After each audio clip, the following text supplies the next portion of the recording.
और इसी बीच एक बड़ी खबर आ रही है।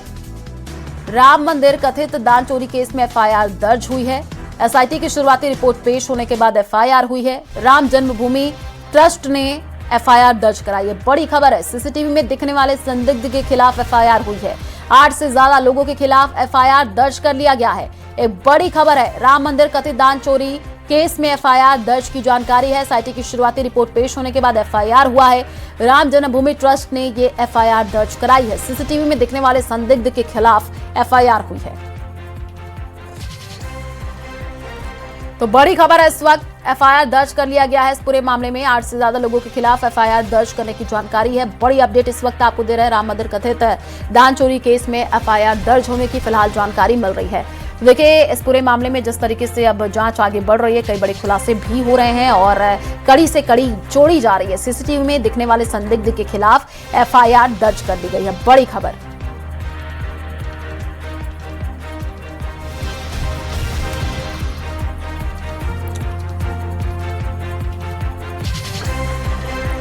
तो इस पूरे मामले से जुड़ी हुई बड़ी खबर है। राम मंदिर से जुड़ी हुई एक बड़ी खबर आपको दे रहे हैं। राम मंदिर कथित दान चोरी केस में एफआईआर दर्ज कर लिया गया। 8 से ज्यादा लोगों के खिलाफ एफआईआर दर्ज होने की जानकारी। कई लोगों को इस पूरे मामले में संदिग्ध माना गया है। जांच की जा रही है, कड़ी से कड़ी जोड़ी जा रही है।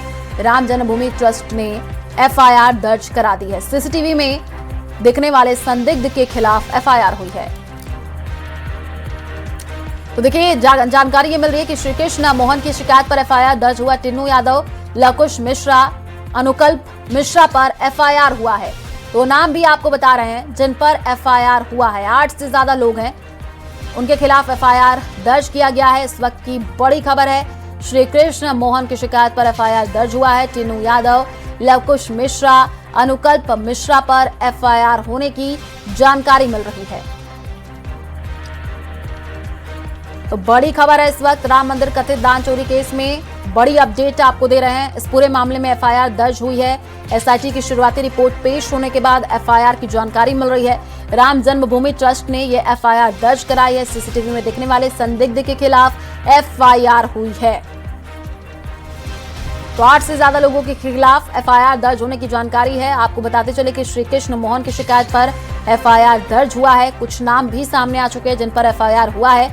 टिन्नू यादव, लकुश मिश्रा, अनुकल्प मिश्रा पर एफआईआर की जानकारी है।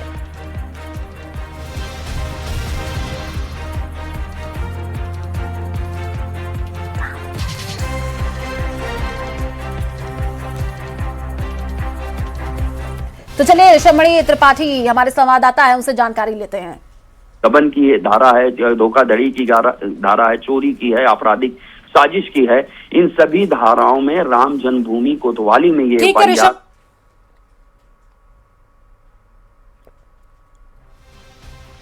तो देखिए, 8 से ज्यादा लोगों के खिलाफ एफआईआर दर्ज हुई है। हमारे संवाददाता जो कि जानकारी दे रहे हैं, क्योंकि देखिए, इस पूरे मामले में जैसे जैसे जांच आगे बढ़ी है, कई बड़े खुलासे भी हो रहे हैं। श्री कृष्ण मोहन की शिकायत पर एफआईआर दर्ज हुई है। टिन्नू यादव, लकुश मिश्रा, अनुकल्प मिश्रा पर एफआईआर हुई है।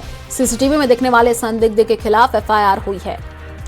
तो 8 से ज्यादा लोगों के खिलाफ एफआईआर दर्ज कर लिया गया है। एक बड़ी खबर इस वक्त आपको बता रहे हैं। राम मंदिर कथित दान चोरी मामले में एफआईआर फिलहाल दर्ज हो चुकी है। एसआईटी की शुरुआती रिपोर्ट पेश होने के बाद ये एफआईआर हुई है। आपको बताते चले कि इस पूरे मामले में एसआईटी का गठन किया गया, कड़ी से कड़ी जोड़ी गई है, तह तक पहुंचा गया है। और सीसीटीवी जब चेक किया गया तो इसमें जो संदिग्ध व्यक्ति नजर आया, उसके खिलाफ एफआईआर हुई है। 8 से ज्यादा लोगों के खिलाफ एफआईआर होने की फिलहाल जानकारी मिल रही है।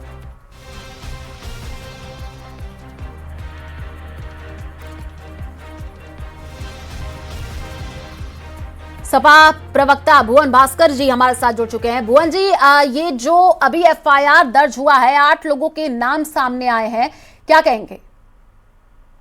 देखिए, जब से ये मुद्दा निकल कर आया है, तब से राष्ट्रीय अध्यक्ष माननीय अखिलेश यादव जी ने इसको मजबूती से उठाने का काम करा है। और आज ये विपक्ष का ही दबाव है कि जो सरकार एसआईटी करके और इसमें एफआईआर नहीं कर रही थी, वो आज मजबूर हो गई कि एफआईआर करे। और हमारी ये मानना है, क्योंकि ये जन भावना है, ये हमारी और आपकी जो भावना है भगवान राम के प्रति, उसका भी कहीं ना कहीं इस पूरे घटनाक्रम में हनन होने का काम करा है।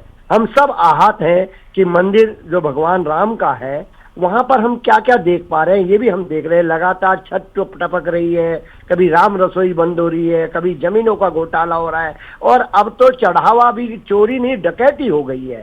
तो हम ये कहते हैं ये देर से उठाया हुआ कदम है, और लगातार विपक्ष के नेता माननीय अखिलेश यादव जी उत्तर प्रदेश में इस मुद्दे को बहुत गंभीरता से उठाया, उसी का परिणाम है कि आज सरकार झुक गई है और उनको एफआईआर करनी पड़ेगी। बिल्कुल, 8 लोगों के खिलाफ एफआईआर, जिसमें नाम भी सामने आ चुका है, टिन्नू यादव, लवकुश मिश्रा, अनुकल्प मिश्रा। अब इनसे पूछताछ होगी तो कई बड़े खुलासे होंगे। देखिए, हमारा फिर भी एक मानना है समाजवादी पार्टी का कि कहीं ना कहीं लीपा पोती करके बड़ी मछलियों को ना बचाया जाए, क्योंकि इसमें एक जैन समाज ने उन्होंने कहा कि वो ईंटें चांदी के जो बिल्कुल भुवन भास्कर जी, क्योंकि जांच जैसे जैसे आगे बढ़ रही है कई बड़े खुलासे इस पूरे मामले में हो रहे हैं। आगे भी आपसे जानकारी लेते रहेंगे। फिलहाल जुड़ने के लिए शुक्रिया।